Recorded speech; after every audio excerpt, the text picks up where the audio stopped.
kabibis. At welcome back na naman po ulit dito sa ating Virus TV. So, para po sa mga bago rito sa aking channel, baka pwede pong makikilike, share, and subscribe po ng ating channel para po updated kayo sa mga bago nating videos na ilalabas.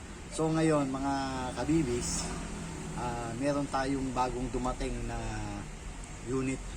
Papakita ko sa inyo yon para malaman nyo kung ano yung kagandahan nitong airsoft na i-vlog natin at i-feature natin ngayong araw na to dito sa Virus Airsoft TV. So abangan nyo at narito na yung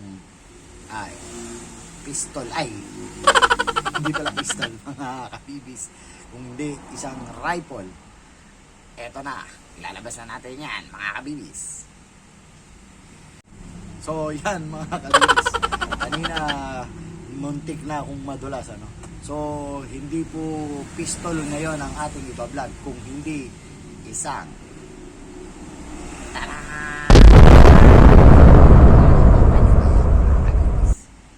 pakapogi niya.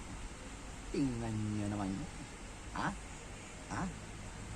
At ang maganda dito mga kabibis sa airsoft na to, hindi po ito electric, hindi to AEG, hindi rin to battery operated. So ito po ay isang GBB airsoft. Ibig sabihin po ng GBB is gas blowback, no? So ito pong rifle na to, parang kamukha lang din po ito ng mga AEGs natin. Retractable po yan sila. Ganon din po, may carry handle ang magazine nya. Ganon din, ang pagkakaiba lang po ng magazine nya is eto pong magazine na to is gas operated po ito. So yung buong rifle gas operated po. So dito tayo maglalagay ng gas sa ilalim. Tapos eto pong magazine na to, ang pagkakaiba, hindi siya dikamot. So eto po, kung ilan lang yung karga, siguro mga nasa around 50 lang ang laman nito, no? Kaya po medyo tipid-tipid tayo sa pagkalabit-kalabit dahil mabilis po maubos yung bibis na yan. So pagka nandito na po yan, hindi po katulad ng mga AEG na kapag nilagay nyo yung magazine, tanggalin nyo lang sa pagkakasafe. Pagka natanggal nyo na sa pagkakasafe, puputok na agad. Eto po, hindi mga kabibis. Kailangan nyo po itong kasa na parang totoong baril. So pagkasa nyo, bubukas po yung bolt cover. So maatras din po yan. So pag kinalabit nyo, may kalabit to, no? May click to na parang totoong baril mga kabibis.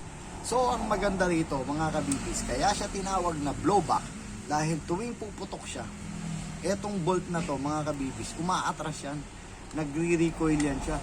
So ganyan po ang nangyayari.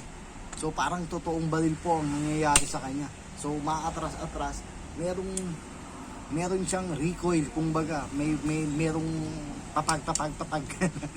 So yun po yung kagandahan dito. So medyo realistic tong GBB natin na to, no? So sa ibang vlog mga kabibis, meron pa po tayong ibang mga GBBR, gas blowback rifle na ibang model. Meron po tayong SCAR na isusunod na iba vlog. Meron din po tayong HK416 at saka yung standard na M4A1 na waffle. So yung standard M4A1 po ordinary na po yun, no, sa itsura, pero GBBR din po siya. Meron po tayong SCAR at saka yung 416. So abangan nyo po yung tatlo pa nating iba vlog na mga rifle. Pero for the meantime, dito po muna tayo magpo-focus kay GBB na CQB TAN. So yan po yung itsura niya. Mamaya po ipapakita ko sa inyo kung ano yung itsura niya, no. So sa ngayon mga kabibis, para ma-update kayo sa mga bago nating videos na ilalabas kasunod nitong rifle na binablog natin ngayon, click nyo yung notification bell para po updated kayo yung mga unang makakapanood ng mga vlog natin. So ngayon mga kabibis, dumadami na yung views natin. Ang nangyari po ay nagpagawa na po tayo ng nagpagawa na po tayo ng stickers para po doon sa mga makakasalubong natin sa kalsada na makakakilala sa atin. Bibigyan po natin yan ng Virus Airsoft TV na stickers para po pandikit nyo kahit saan nyo gustong idikit, sa motor o sa sasakyan or kahit saan po, kahit po sa tawag nito, sa gun case ng rifle nyo. So pwede nyong ilagay doon. So sana dumating agad yon. Tapos pag dumating agad yon mga kabibis, sigurado pong makakakuha kayo nun, basta po may makakakilala sa atin.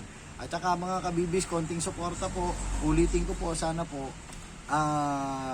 pakipindot na po yung like, share and subscribe, pati po yung notification bell para naman po updated kayo dun sa mga bagong videos na ilalabas natin. So ano pang hinihintay natin? Papakita ko na sa inyo itong buong kabuuhan nitong rifle na to para makita nyo na. Itatayo ko lang po ito sa tamang posisyon at makikita nyo na siya kung ano po yung kagandahan nitong rifle na to. So ano pa inaabangan nyo? Wait lang.